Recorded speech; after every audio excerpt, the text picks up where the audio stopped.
పరలోకమందున్న తండ్రి పరిశుద్ధుడా, మీ పరిశుద్ధ పాదములకు ఈ ఉదయకాల సమయంలో వేలాది కృతజ్ఞతాస్తుతి స్తోత్రాలు చెల్లిస్తున్నాను. ప్రభా, ఇదిగో 9-10 మాసములు నీ కృపలో మమ్మల్ని అందరినీ కాచి కాపాడి ప్రభా భద్రపరిచినందుకు నీకు వందనాలు అయా. ఇదిగో మమ్మల్ని ఇంకా సజీవులుగా బ్రతికించినందుకు నీకు వేలాది కృతజ్ఞతాస్తుతి స్తోత్రాలు చెల్లిస్తున్నాం ప్రభా. అయా, ఈ ఉదయ కాలంలో ప్రభా నాయన మీరు ఇచ్చిన శ్రేష్టమైన సమయం కొరకు మీకు వందనాలు స్తోత్రాలు చెల్లిస్తున్నాను. పరిశుద్ధుడా ప్రభా, ఇదిగో నీ పరిశుద్ధ వాక్యాన్ని నీ బిడ్డలతో పంచుకునే అవకాశం మరొకసారి నాకు కల్పించినందుకు నీకు వందనాలు స్తోత్రాలు చెల్లిస్తున్నాను నాయన.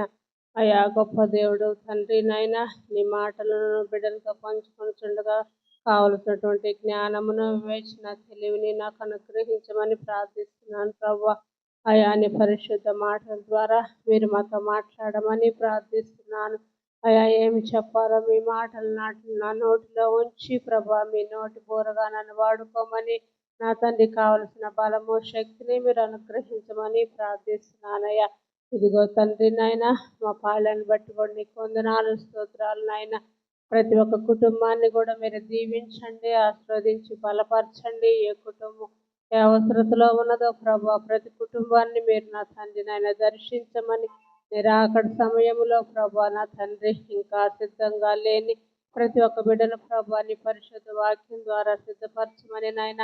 అయా నీ వాక్యము ప్రతినిత్యము తండ్రి నాయన ఉదయకాలములో తండ్రి నీ బిడ్డల ద్వారా వినిపిస్తున్నప్పటికీ ఇంకా రక్షణ లేకుండా తండ్రి అయా నిర్లక్ష్య ధోరణితో ఉన్న ప్రతి ఒక్కరిని మీ వాక్యం ద్వారా సంధించమని మీరు మాట్లాడమని ప్రార్థిస్తున్నాను. దేవా మీరు అక్కడకు మమ్మల్ని సిద్ధపరచమని ప్రభా నాయన నీ నామానికి స్తుతి మహిమ ఘనత ప్రభావాలు చెల్లిస్తూ నిలబడుతున్న నాకు శక్తిని బలాన్ని దయచేయమని మీరు తోడుకొండమని వచ్చిన ప్రతి ఒక్క బిడ్డను బట్టి మీకు వందనాలు స్తోత్రాలు చెల్లించుకుంటూ నజరుడనే నామంలో ప్రార్థించి అడుగు వేడుకొంచున్నాము తండ్రి, ఆమేన్. మరొకసారి నాకు ఇచ్చినటువంటి అవకాశాన్ని బట్టి కూడా వందనాలు చెల్లిస్తున్నాను. ఈ దినము నాకై ఏర్పాటు చేయబడినటువంటి పరిశుద్ధ వాక్య భాగము యాకోబు పత్రిక 5వ అధ్యాయము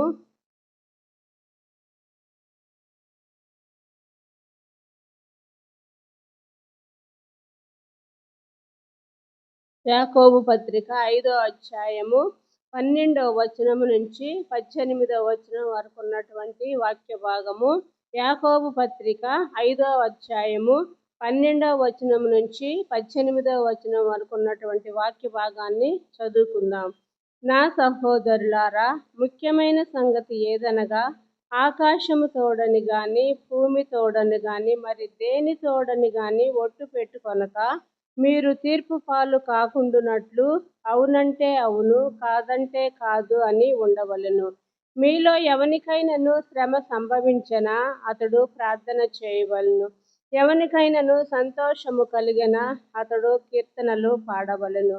మీలో ఎవడైనాను రోగి అయి ఉన్నాడా అతడు సంఘపు పెద్దలను పిలిపింపవలెను. వారు ప్రభు నామమున అతనికి నూనె రాసి అతని కొరకు ప్రార్థన చేయవలెను. విశ్వాస సహితమైన ప్రార్థన ఆ రోగిని స్వస్థపరచును. ప్రభు అతన్ని లేపును. అతడు పాపములు చేసిన వాడైతే పాప క్షమాపణ నొందును. మీ పాపములను ఒకనితో ఒకడు ఒప్పుకొనుడి. మీరు స్వస్థత పొందినట్లు ఒకని కొరకు ఒకడు ప్రార్థన చేయుడి. నీతిమంతుని విజ్ఞాపన మనఃపూర్వకమైనదై బహుబలము గలదై ఉండును. ఏలియా మన వంటి స్వభావము గల మనుష్యుడే. వర్షింపకుండునట్లు అతడు ఆసక్తితో ప్రార్థన చేయగా 3.5 సంవత్సరముల వరకు భూమి మీద వర్షింపలేదు. అతడు మరలా ప్రార్థన చేయగా ఆకాశము వర్షం ఇచ్చెను, భూమి తన ఫలం ఇచ్చెను. చదవబడినటువంటి వాక్యములో యాకోబు గారు ఏం తెలియజేస్తున్నారంటే ప్రార్థన యొక్క ప్రాముఖ్యత. ఎప్పుడెప్పుడు ప్రార్థన చేయాలి, ప్రార్థన యొక్క ప్రాముఖ్యతను మనము అంశం ఈరోజు ప్రార్థన యొక్క ప్రాముఖ్యత. మరి ఈ యాకోబు గారు రాసినటువంటి 5వ అధ్యాయములో మనకి నేను 6 విషయాలు ఇందులో చెప్పాలనుకుంటున్నాను. మొట్టమొదటిదిగా మరి శ్రమల్లో ఉన్నప్పుడు ప్రార్థన. ఇక్కడ చూడండి, ఐదో అధ్యాయంలోనే 13వ వచనములో, మీలో ఎవనికైనాను శ్రమ సంభవించినా అతడు ప్రార్థన చేయవలెను. మొట్టమొదటిదిగా. రెండవదిగా తర్వాత 14వ వచనములో, మీలో ఎవడైనను రోగి అయి ఉన్నాడా అతడు సంఘపు పెద్దలను పిలిపింపబడును. వారు ప్రభు నామమున అతనికి నూనె రాసి అతని కొరకు ప్రార్థన, రోగములో ఉన్నప్పుడు ప్రార్థన చేయవలెను. మూడవదిగా విశ్వాసముతో ప్రార్థించాలి. ఇక్కడ విశ్వాసముతో ప్రార్థన చేయాలి. 5వ అధ్యాయం 15వ వచనంలో చూడండి. ఒకరినితో స్వస్థపరచును, విశ్వాస సహితమైన ప్రార్థన రోగిని స్వస్థపరచును. నాలుగవదిగా ఒకరికొకరు మనము ప్రార్థన చేయాలి. 5వ అధ్యాయంలోనే 16వ వచనంలో ఉంది చూడండి. ఒకరిని కొరకు ఒకడు ప్రార్థన చేయుడి. ఆరవదిగా నీతిమంతుని విజ్ఞాపన చాలా బలమైనది. ఇక్కడ చూడండి, నీతిమంతుని విజ్ఞాపన మనఃపూర్వకమైనది. ఆరవదిగా ఆసక్తితో ప్రార్థన చేయాలి. 5వ అధ్యాయము 17వ వచనములో ఏలియా గారు ఆసక్తితో ప్రార్థన చేయగా ఈ యొక్క 6 విషయములను నేను చెప్పాలనుకుంటున్నాను. అసలు ప్రార్థన అంటే ఏంది? దేవునితో మనము మాట్లాడటం. మనము ప్రార్థన చేసేటప్పుడు మన విషయాలన్నీ కూడా మనకి ఏమేమి కావాలో దేవునితో మనము మాట్లాడతాము. దేవుడు మనతో మాట్లాడాలంటే పరిశుద్ధ వాక్యం ద్వారా దేవుడు మనతో మాట్లాడతాడు. కాబట్టి మనం ప్రార్థన అంటే మనం దేవునితో మాట్లాడటం. మన యొక్క సమస్యలన్నీ కూడా బాగలేనప్పుడు కానీ మనకి ఏ అవసరతలు ఉన్న ప్రతి అవసరత కూడా మనం దేవునితో చెప్పుకోవడం ప్రార్థన. ఇక్కడ మార్కు సువార్తలో 1వ అధ్యాయం 35వ వచనంలో కనుక మనం చూస్తే, యేసు ప్రభువారు కూడా పెందల కడనే లేచి ఆయన ప్రార్థన చేయుటకు అరణ్య ప్రదేశానికి వెళ్ళాడు. మనమంటే మన అవసరాల కొరకు యేసయ్యని ప్రార్థన చేస్తున్నాము, అడుగుతున్నాము. మరి యేసయ్య ఎందుకు లేచాడు? పెందలకడ లేచాడంట. పెందలకడ అంటే ఎంత పెందలకడ? లెగిసి ఏకాంతముగా ఆయన అరణ్య ప్రదేశానికి వెళ్ళి ప్రార్థన చేస్తున్నాడు. ఎవరి నిమిత్తము ప్రార్థన చేస్తున్నాడు? ఆ తండ్రి కుడి పార్శ్వమున కూర్చొని మనందరి కొరకు యేసయ్య విజ్ఞాపన చేస్తున్నాడు. మరి అలాంటప్పుడు మనము కూడా ఉదయకాలాన్ని లేచి మరి ప్రార్థన చేయాలి. మొట్టమొదటిగా శ్రమల్లో ఉన్నప్పుడు మనము ప్రార్థన చేయాలి. కీర్తనల గ్రంథము 34వ అధ్యాయము 6వ వచనంలో గనక చూస్తే, ఈ దీనుడు మొర్రపెట్టగా యెహోవా ఆలకించెను. ఎవరు మొరపెడితే? దీనులు మొరపెడితే యెహోవా ఆలకించాలి. మొరపెట్టడం అంటే ప్రార్థన చేయటం, కన్నీటితో రోదనతో దేవుణ్ణి పాదాలు పట్టుకొని అడగటం. ఎవరైతే మరి మొర్ర పెడతారో, దేన స్థితిలో ఉండి యేసయ్యకు మొర్ర పెడతారో యెహోవా వారి ప్రార్థన ఆలకించి అతని శ్రమలన్నిటిలో నుండి అతన్ని రక్షించెను. ఏ ఎట్టి శ్రమైనా కూడా దేవుడు వారు చేసినటువంటి ఆ యొక్క ప్రార్థనను ఆలకించి అతని శ్రమలన్నిటిలో నుంచి కూడా వారిని రక్షించి విడిపిస్తానంటున్నాడు. కాబట్టి మనము శ్రమల్లో ఉన్నప్పుడు ముఖ్యంగా జ్ఞాపకం చేసుకోవాల్సింది ఏంది? మనం ఏం చేస్తామంటే మన ఇరుగు పొరుగు వారికి, మనకు దగ్గర బంధువులు, మన ఆత్మీయులకి, వాళ్ళందరికీ కూడా మన కష్టాలు బాధలు అన్నీ కూడా చెప్పుకుంటాము. కానీ పరిశుద్ధ వాక్యం ఏమి సెలవిస్తుందంటే, మరి శ్రమల్లో ఉన్నప్పుడు ఏం చేయాలి? యాకోబు గారు ఏం చెప్తున్నారు? శ్రమల్లో ఉన్నప్పుడు ప్రార్థన చేయాలి. ప్రార్థనకు మించినటువంటిది ఏది కూడా లేదు. దేవుడు సహాయము చేస్తాడు. ఈ దీనుడు మొర్రపెట్టగా యెహోవా ఆలకించెను.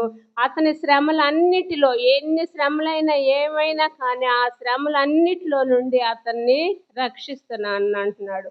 కాబట్టి మనం మనుషుల మీద ఈ లోకంలో ఆనుకోకూడదు, ఆధారపడకూడదు. కానీ ప్రభు అయిన యేసుక్రీస్తు మనకున్నాడు కాబట్టి మన శ్రమలన్నిటిని ఆయన తీసివేస్తాడు కాబట్టి మనము ఆయనకి మొర్ర పెట్టాలి. అప్పుడు మన శ్రమలన్నిటి నుంచి ఆయన రక్షిస్తాడు.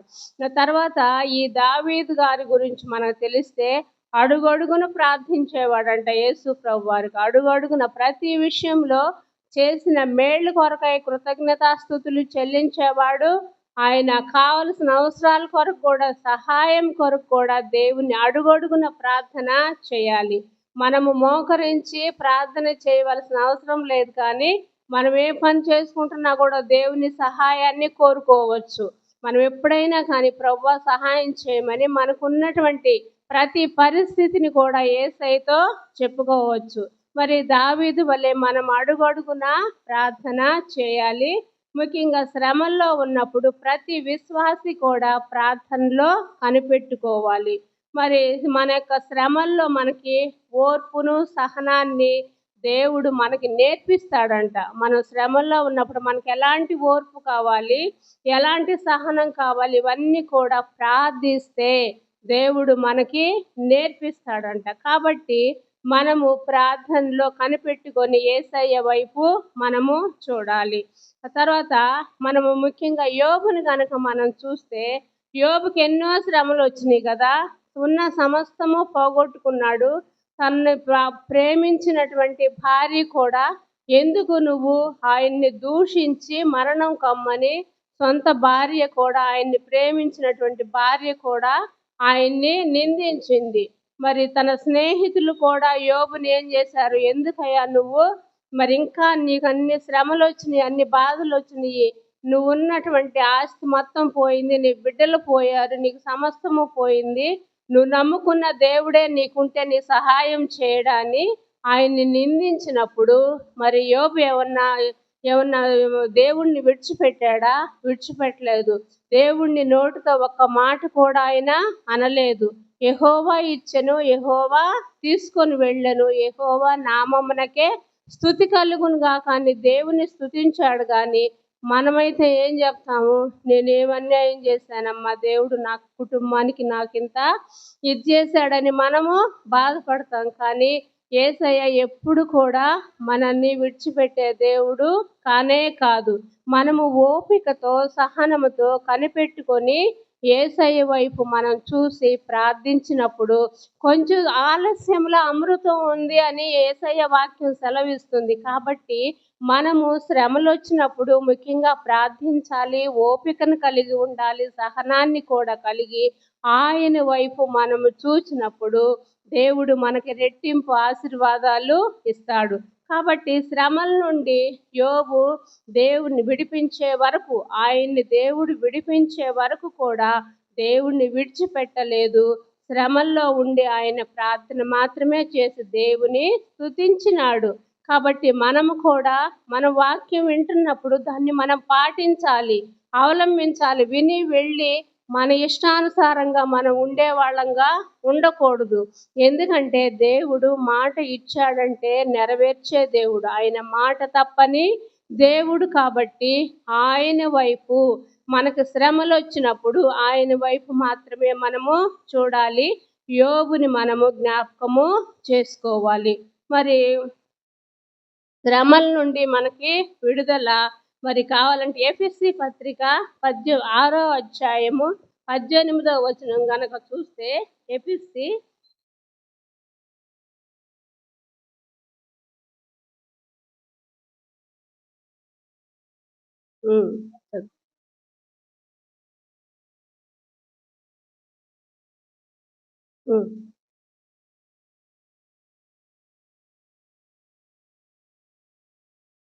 ఆత్మ వలన ప్రతి సమయమునందును ప్రతి విధమైన ప్రార్థన విజ్ఞాపన చేయుచు ఆ విషయమై సమస్త పరిశుద్ధుల నిమిత్తమును పూర్ణమైన పట్టుదలతో మనం ఎలా చేయాలి, పూర్ణమైనటువంటి పట్టుదలతో మనము ఆత్మ విషయమే మనం ప్రతి సమయమందు కూడా ప్రార్థన విజ్ఞాపన చేయాలి.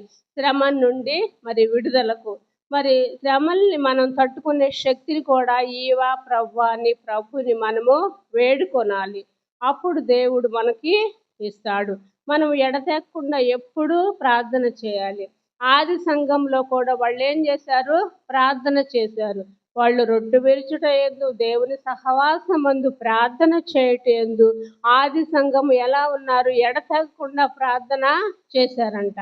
మనం కూడా ఎప్పుడో మనకు గుర్తొచ్చినప్పుడు, మన జ్ఞాపకం వచ్చినప్పుడు, మనకు సమయం ఉన్నప్పుడు కాదు గానీ, ఆయనకి ఇవ్వవలసినటువంటి సమయాన్ని మనము ఆయనకు ఇవ్వాలి. మనకెన్ని పనులున్నా గూడా ముందు దేవుని ముందు మనం ముందు పెట్టుకోవాలి దేవుణ్ణి. తర్వాత మన పనులు చేసుకోవాలి. మొట్టమొదటి స్థానము దేవునికి ఇవ్వాలి. కాబట్టి ఆది సంఘం అయితే శ్రమల్లో ఉన్నప్పుడు ఏం చేశారు? ఎడతెగకుండా ప్రార్థన చేశారు. వాళ్ళు సహవాసం అందుకు ఎడతెగకున్నారు. కాబట్టి మనం జ్ఞాపకం చేసుకోవాల్సింది ఏంటంటే, మనము ప్రార్థన శ్రమల్లో ఉన్నప్పుడు ప్రార్థన చేయాలి. తర్వాత పేతురును కూడా మరి అపోస్తుల కార్యము 4వ అధ్యాయంలో గనక చూస్తే, అపోస్తుల కార్యము 4వ అధ్యాయములో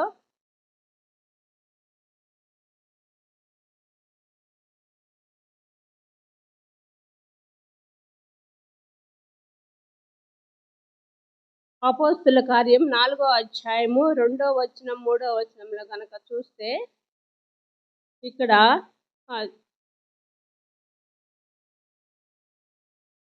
యేసును మృతుల్లో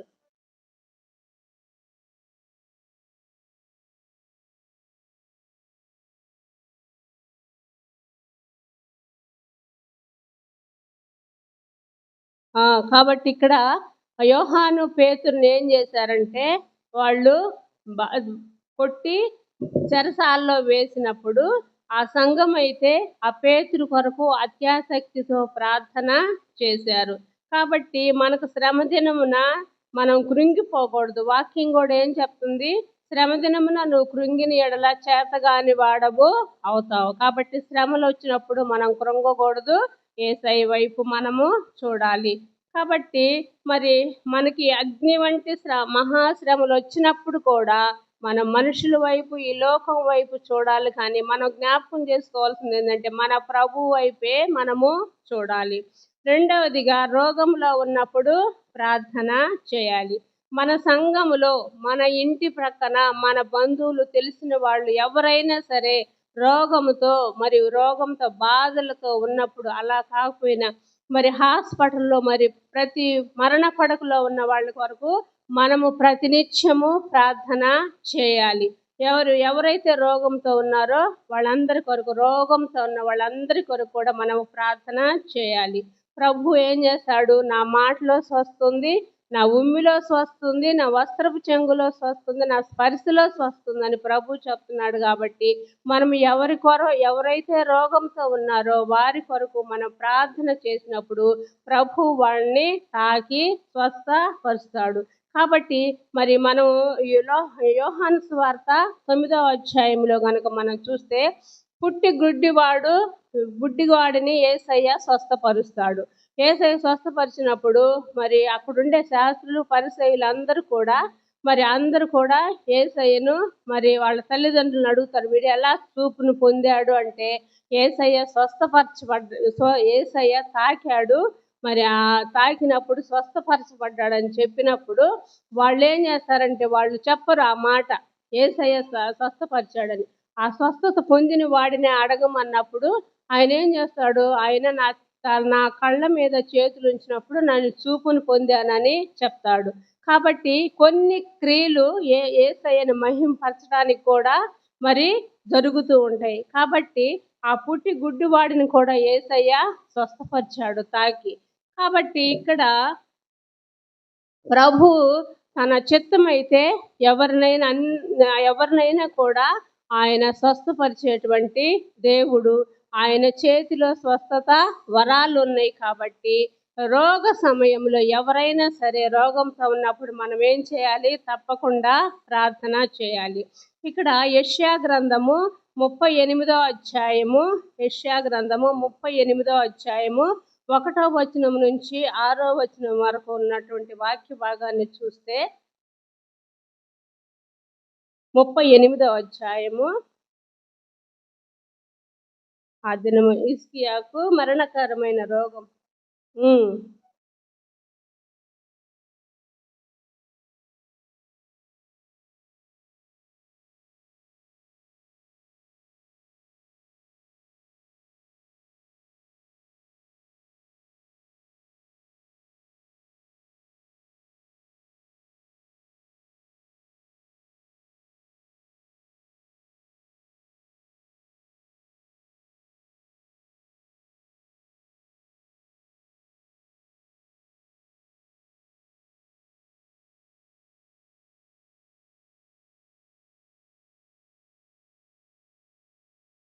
ఇప్పుడు మరి యెషయాని దేవుడు పంపించి, నీవు మరణమవుచున్నావు కనుక నీ ఇల్లుని నువ్వు చక్కబెట్టుకోమని మరి వర్తమానం పంపినప్పుడు అప్పుడు ఏమంటున్నాడు చూడండి. హిజ్కియా తన ముఖమును గోడ తట్టు త్రిప్పుకొని, యెహోవా యథార్థ హృదయుణ్ణై సత్యముతో నీ సన్నిధిని నేనెట్లు నడుచుకుంటునో, నీ దృష్టికి అనుకూలముగా సమస్తమును నేనెట్లు జరిగించుతునో కృపతో జ్ఞాపకం చేసుకొనమని హిజ్కియా కన్నీళ్లు విడుచుచు యెహోవాను ప్రార్థించగా.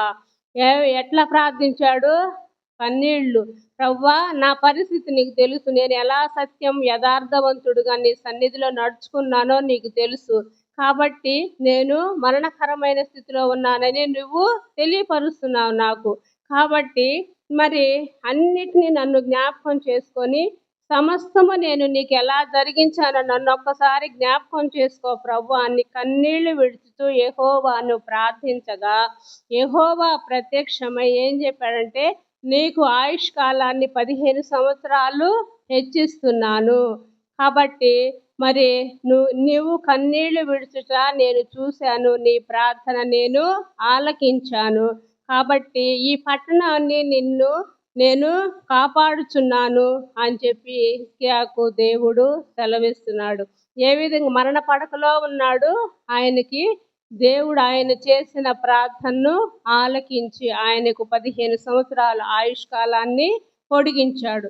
కాబట్టి మనం రోగంతో ఉన్నప్పుడు కూడా మన విషయంలో, మన కుటుంబ విషయంలో, ఇతరుల విషయంలో కూడా మనము ప్రార్థన చేసే వాళ్ళంగా ఉండాలి. కాబట్టి ఇక్కడ మూడవదిగా ఇక్కడ కీర్తనల గ్రంథము 116వ కీర్తన కనుక చూస్తే 1, 2, 3, 4 వచనాలు.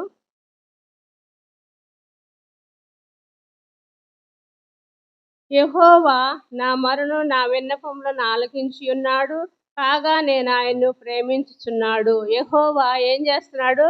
మన విన్నపాలన్నీ కూడా ఆలకిస్తున్నాడు. కాబట్టి ఆయన్ని మనం ప్రేమించే వాళ్ళంగా ఉండాలి. ఆయన నాకు చెవియొగ్గెను, కావున నా జీవితకాలం అంతయు నేను ఆయనకు మొర్రపెట్టెదను. మన జీవితకాలం చూస్తే అక్కడ వాళ్ళని అక్కడ ఉండేటువంటి ఆ నెబుకద్నెజరు రాజు ఏం చేస్తాడంటే వాళ్ళని ఆ అగ్నిగుండంలో పడవేసినప్పుడు కూడా వాళ్ళు లోపల ముగ్గురు వాళ్ళని వేసినప్పుడు ఆ యొక్క అగ్నిగుండం యొక్క వేడిని 7 రెట్లు ఎక్కువ చేసి అగ్నిగుండంలో వేసినప్పుడు అక్కడ వాళ్ళ వస్త్రములు తెల్లనిగా ఒక్క వెంట్రుక కూడా కాలిపోకుండా వాళ్ళు ఉంటారు. అప్పుడు వాళ్ళు ఏమంటారంటే, మమ్మల్ని మేము సేవించుతున్న దేవుడు మమ్మల్ని రక్షించకపోయినా మేము మా యొక్క మీరు చేయించిన దానికి మేము మొక్కము, మా దేవుడు మమ్మల్ని రక్షించడానికి సమర్థుడు అని వాళ్ళు చెప్తారు. కాబట్టి వాళ్ళ యొక్క తీర్మానాన్ని బట్టి ఆ రాజు కూడా రక్షణ పొందుతారు. కాబట్టి షడ్రక్ మేషక్ అబేద్నెగోలు కూడా ప్రార్థన దేవుడు ఆలకించాడు. కాబట్టి మనం కూడా అట్లాంటి ప్రార్థన చేయాలి, విశ్వాసముతో ప్రార్థన చేయాలి. దానియేలును కూడా ఏం చేస్తారు? ప్రార్థన చేస్తున్నాడు అని చెప్పి ఆయన తీసుకెళ్లి సింహాల బోన్లో పడవేస్తారు. సింహాలంటే మనిషిని చూడగానే పైనబడి చంపేస్తాయి. కాబట్టి దానియేలు భయపడ్డా? భయపడలేదు. ఎందుకు?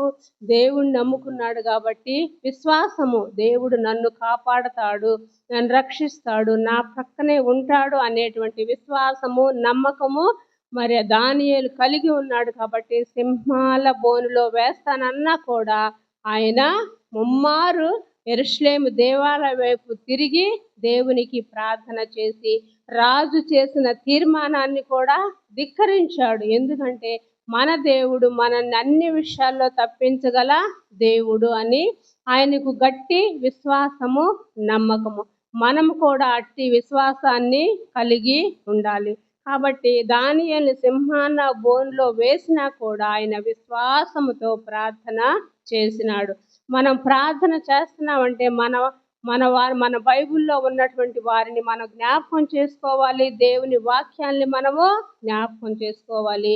అడిగేది కూడా దేవుడు తప్పకుండా మనకిస్తాడు, విశ్వాసంతో మనకిస్తాడనేటువంటి నమ్మకాన్ని మనము కలిగి ఉండాలి. తర్వాత మనము ఒకరికొకరు ఒకరిని మనము ప్రార్థన చేసుకోవాలి. 1 తిమోతి 2వ అధ్యాయము 1, 2, 3 వచనములు గనక చూస్తే 1 తిమోతి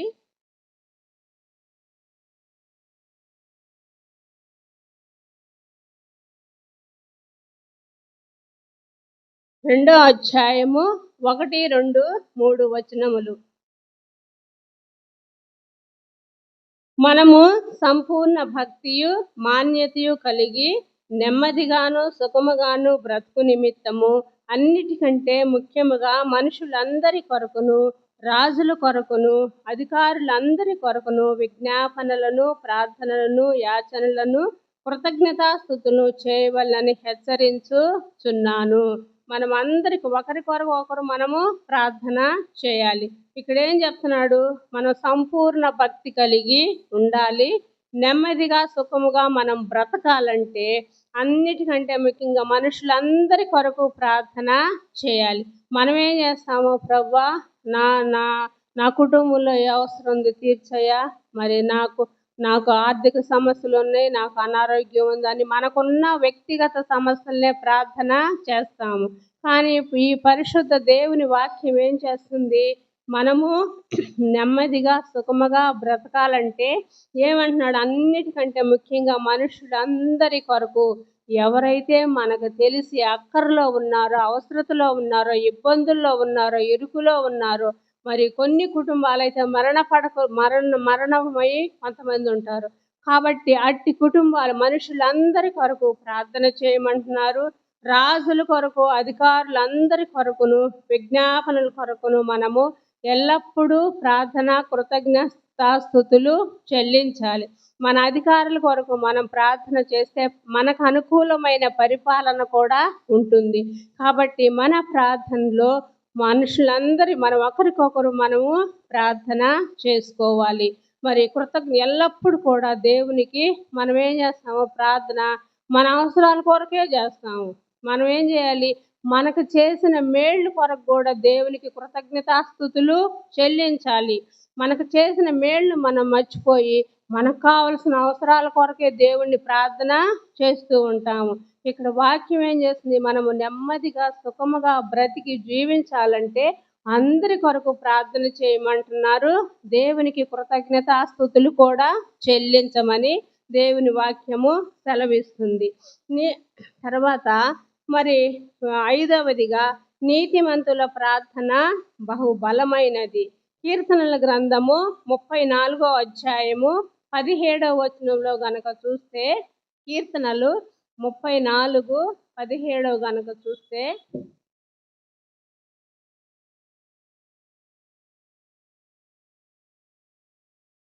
నీతిమంతులు మొర్రపెట్టగా యెహోవా ఆలకించును, వారి శ్రమలన్నిటిలో నుండి వారిని విడిపించును. ఎవరు ప్రార్థన చేస్తే? అందరూ ప్రార్థన చేస్తే దేవుడు ఆలకిస్తాడు. కానీ నీతిమంతుల ప్రార్థన మనఃపూర్వకమై ఉంటుందని ప్రభు వాక్యం సెలవిస్తుంది. అదేవిధంగా నీతిమంతులు మొర్రపెట్టగా యెహోవా ఆలకించును, వారి శ్రమలన్నిటిలో నుంచి వారిని విడిపించును. విరిగిన హృదయం గలవారికి యెహోవా ఆసన్నుడు. ఎవరైతే విరిగిన హృదయంతో దేవుణ్ణి ప్రార్థిస్తాడో వారికి దేవుడు ఆసన్నుడు, దగ్గరగా ఉంటాడు. నలిగిన మనసు గలవారిని ఆయన రక్షించును. నువ్వే సమస్యతో నలిగిపోతున్నావో, కృంగిపోతున్నావో దేవుడు నిన్ను రక్షిస్తాడు. దేవుడి వైపు మనం చూడాలి. చూసినప్పుడు ఆయన మనల్ని రక్షించేటువంటి దేవుడు. నీతిమంతునికి కలుగు ఆపదలు అనేకము. నీతిమంతుడు యథార్థంగా జీవిస్తాడు కాబట్టి ఈ లోకంలో అనేకమైన ఆపదలు వానికి సంభవిస్తాయి. అయితే వాటి అన్నిటిలో నుండి యెహోవా వారిని విడిపించును. మనం నీతిమంతులంగా యథార్థమైన హృదయంతో, హిజ్కియా ఏ విధంగా ప్రార్థన చేశాడు? యథార్థమైన హృదయంతో, కన్నీటితో, రోదనతో ప్రార్థన చేసినప్పుడు వాటన్నిటి నుంచి దేవుడు మనల్ని విడిపించును. ఆయన వాని ఎముకలన్నిటినీ కాపాడును, వాటిలో ఒక్కటైనను విరిగిపోదు. కాబట్టి మనం నీతిమంతులంగా ప్రార్థన చేయాలి. తర్వాత 6వదిగా సామెతల గ్రంథము 15వ అధ్యాయము 29వ వచనంలో కూడా గనక చూస్తే, సామెతల గ్రంథము 15వ అధ్యాయము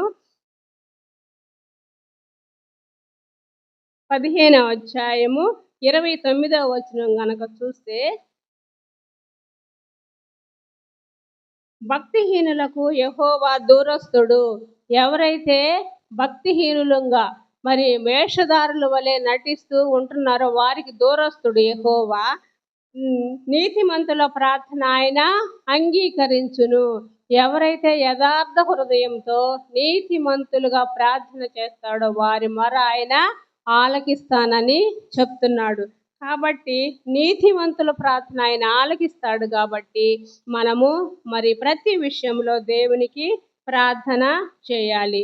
6వదిగా ఆసక్తితో ప్రార్థన చేయాలి.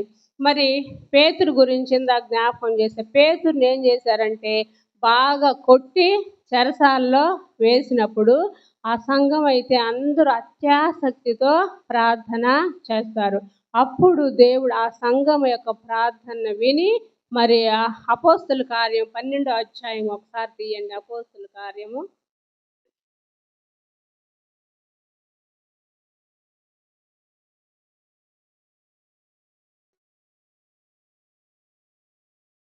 12వ అధ్యాయంలో పేతురు 5వ వచనం దగ్గర నుంచి, పేతురు చెరసాల్లో ఉంచబడెను. సంఘం అయితే అతని కొరకు అత్యాసక్తితో దేవునికి ప్రార్థన చేయుచుండెను. హేరోదు అతనిని వెలుపలికి తీసుకొని రావాలని ఉండగా ఆ రాత్రియే 2 సంకెళ్లతో బంధింపబడి, ఇదిగో చూడండి 7వ వచనంలో కనుక చూస్తే, ఇదిగో ప్రభు దూత అతని దగ్గర నిల్చెను. అతడుండిన గదిలో వెలుగు ప్రకాశించెను. ఆ దూత పేతురు ప్రక్కన తట్టి త్వరగా లెమ్మని చెప్పి అతని లేపగా సంకెళ్ళు అతని చేతుల నుండి ఊడిపడెను. అప్పుడు దూత అతనితో, నీవు నడుము కట్టుకొని చెప్పులు తొడుగుకొనమనెను. అతడలాగు చేసిన తరువాత దూత, నీ వస్త్రము పైన వేసుకొని నా వెంబడి రమ్మని అతనితో చెప్పాను. అతడు వెలుపలికి వచ్చి దూత వెంబడి వెళ్ళి దూత వలన జరిగినది నిజముగా జరిగినని గ్రహింపగా తనకు దర్శనము కలిగనని తలంచెను. పేతురుని చెరసాల్లో వేసినప్పుడు ఆ సంఘం అయితే పేతురు కొరకు ఎలా చేశారు? అత్యాసక్తితో, ఆసక్తి కాదు అత్యాసక్తితో ప్రార్థన చేసినప్పుడు ప్రభు దూతను పేతురు దగ్గరకు పంపించి ఆ యొక్క పేతురుని చెరసాలలో నుంచి బయటకు తీసుకొని వచ్చినట్లుగా మనం ఇక్కడ వాక్యము చూస్తున్నాము. కాబట్టి అక్కడ ఉండేటువంటి వాళ్ళు కూడా ఇదిగో మొదటి కావలి వారిని, 2వ కావలిని దాటి పట్టణపు ఇనుప గవిని యొద్దకు వచ్చినప్పుడు దానంతట అదే తలుపులు తెరుచుకొనెను. ఈ విధంగా ప్రభు కార్యాలు ఉంటాయి. కాబట్టి పేతురు కొరకు ఆసక్తితో ప్రార్థన చేశాడు. ఇప్పుడు ఈ యాకోబు పత్రికలోనే మరి మనం చదువుకున్న వాక్యంలో 17వ వచనం గనక చూస్తే, 5వ అధ్యాయము, ఏలియా మన వంటి స్వభావం గల మనుష్యుడే. వర్షింపకుండునట్లు అతడు ఆసక్తితో ప్రార్థన చేయగా 3.5 సంవత్సరాల వరకు భూమి మీద వర్షము పడలేదు. అతడు మరలా ప్రార్థన చేయగా ఆకాశము వర్షం ఇచ్చెను, భూమి తన ఫలమును ఇచ్చెను. ఆ ఆసక్తితో మనము ప్రార్థన చేయాలి. ఏలియా మనలాంటి స్వభావం కలవాడే. ఆయన ప్రార్థన చేసినప్పుడు 3.5 సంవత్సరం వర్షము పడల. అతడు ఎప్పుడైతే మరలా ప్రార్థన చేశాడో మరి ప్రార్థన చేయగా ఆకాశము వర్షం ఇచ్చెను, భూమి తన ఫలమును ఇచ్చెను. మనం చేసే ప్రార్థన మరి అయిష్టంగా పోయింది. ఈ సమయంలో ఇంకేం ప్రార్థన చేసుకున్నాంలే, ఇప్పుడు నాకు అంత ఓపిక లేదు, మరి తర్వాత చేసుకుందాంలని మనం అనుకుంటాం. కానీ ఇక్కడ ఎలా ప్రార్థన చేయాలి? ఆసక్తితో ప్రార్థన చేయాలి. పేతురు కొరకు సంఘం అయితే ఆసక్తితో చేసినప్పుడు దేవుడు దూతను పంపించాడు. నువ్వు నేను ఆసక్తితో మనం ఎప్పుడైతే ప్రార్థన చేస్తామో దేవుడు మనకి మన అవసరాలు తీర్చేటువంటి వాడుగా ఉంటాడు.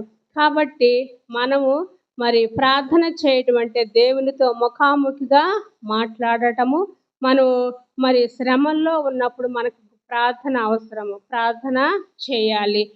మనం రోగంలో ఉన్నప్పుడు మనుషుల మీద ఆధారపడకూడదు, డాక్టర్ల మీద ఆధారపడకూడదు. కానీ మన ప్రభు అయినటువంటి యేసుక్రీస్తు ప్రభు వారు మనకున్నాడు కాబట్టి ఆయన వైపు మనం చూసి శ్రమల్లో ఉన్నప్పుడు, రోగంలో ఉన్నప్పుడు మనం ప్రార్థన చేయాలి. మనం చేసే ప్రార్థన విశ్వాసముతో మనం దేవుణ్ణి అడగాలి. మరి మనము ఒకరము మనము ప్రార్థన చేసుకోవాలి. నీతిమంతుని ప్రార్థన విజ్ఞాపన మనపూర్వకంగా మరి ప్రతి కార్యం కూడా మనం జరిగిద్ది అనమాట. కాబట్టి మనము మరి చేసే ప్రార్థన ఆసక్తితో చేయాలి. మరి మనం ఈ విధంగా దేవుని వాక్యాన్ని వింటూనే ఉంటున్నాము. మనకు ఏదైనా బాధ కానీ, అవసరాలు కానీ, అక్కర్లు కానీ, శ్రమలు, ఏదైనా రోగం కలిగినప్పుడు మనం మొట్టమొదటి చేసే పని ఏంటంటే దేవుని మీద ఆధారపడకుండా మనం ఇతరులతోటి పంచుకోవడము చేస్తూ ఉంటాం. కాబట్టి వాక్యం విన్న మనము దేవుడికి అసాధ్యమైందేది లేదు. కాబట్టి మనం ఆ విన్న వాక్యాన్ని మనము పాటించాలి, ఆచరించాలి, అవలంబించాలి. మనం సగం భక్తి చేసేవాళ్ళంగా ఈ లోకంలో సగం భక్తి మనం చేసేవాళ్ళంగా ఉండకూడదు. ఆచార భక్తి, అలవాటు భక్తిగా మనం ఉండకూడదు. కానీ దేవుని విన్న వాక్యాన్ని మన జీవితంలో మనం అన్వయించుకోవాలి. అనేకులకు మాదిరికరమైన జీవితము మనము జీవించాలి. మనకి మరి శ్రమల్లో ఉన్నప్పుడు మనం ప్రార్థన, రోగంలో ఉన్నప్పుడు మనం ప్రార్థన, విశ్వాసంతో అడిగితే, పట్టుదలతో అడిగితే దేవుడు చేసే దేవుడు అనే నమ్మకం మనము కలిగి ఉండాలి.